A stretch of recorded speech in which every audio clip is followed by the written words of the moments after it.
In the late 2000s, a 26-year-old police officer named Daniel Cross lived with his aging mother in a quiet residential area of Brookhaven, a large metropolitan city. Law enforcement was exhausting, endless night shifts, mandatory overtime. When Daniel finally came home, all he could do was collapse into bed. On his days off, he was too drained to socialize. Still, he longed for companionship. With no energy to meet people in real life, he turned to an online dating platform. That's where he met Laura Hayes, a primary school teacher who had recently moved across the city. They connected quickly. Within months, they moved into a small apartment together near downtown. At first, it felt perfect, Laura later said. We laughed a lot. He was polite, gentle. Everything changed after she told him she was pregnant. Laura expected joy. Instead, Daniel froze. I can't do this, he kept repeating. After calming down, he contacted her parents and promised he would take responsibility. That reassurance gave Laura hope, but it didn't last. Gradually, Daniel grew distant, barely present, emotionally absent. Some blamed the pressure of becoming a parent. When Daniel proposed and moved the family into a larger apartment in a different neighborhood, it seemed like things were improving.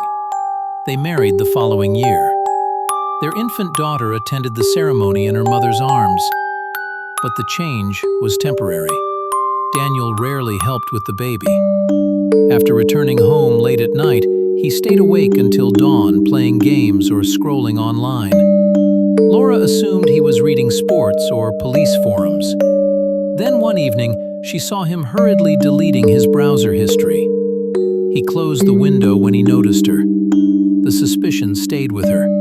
A few days later, while Daniel was at work, Laura opened his computer. At the bottom of the screen were 2 image files. She opened them. What she saw was deeply disturbing. This wasn't ordinary adult material. The woman in the images, Laura later said, was dead. She sent him a single message. We need to talk. That night, Daniel broke down in tears. He claimed the content was stress-related, said he would seek therapy, promised never to visit those sites again. Laura wanted to believe him, but she couldn't forget what she'd seen. Weeks later, following advice from online security specialists, she installed discreet monitoring software on his computer. What she discovered the next day was terrifying. Private messages, photos of herself, photos of her friends, photos of people they knew, strangers discussing how to restrain her, how to kill her, how to cook her. One message read, "If she screams, ignore it." Daniel replied, "Don't worry, we'll gag her." They weren't just fantasizing about murder, they discussed cannibalism. Realizing her life was in danger, Laura fled with her child to her parents' home in another state. Daniel remained unaware.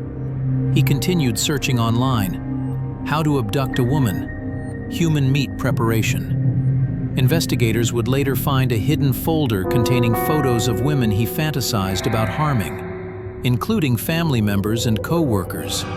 One image was captioned, "I can't wait to press the cloth to her face." Laura reported everything to authorities.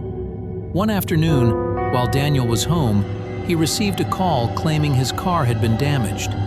When he stepped outside, he was met by federal agents. Daniel was arrested and charged with conspiring to kidnap his own spouse. During the trial, the central question emerged. Was this all fantasy or preparation? Years later, the conviction was overturned.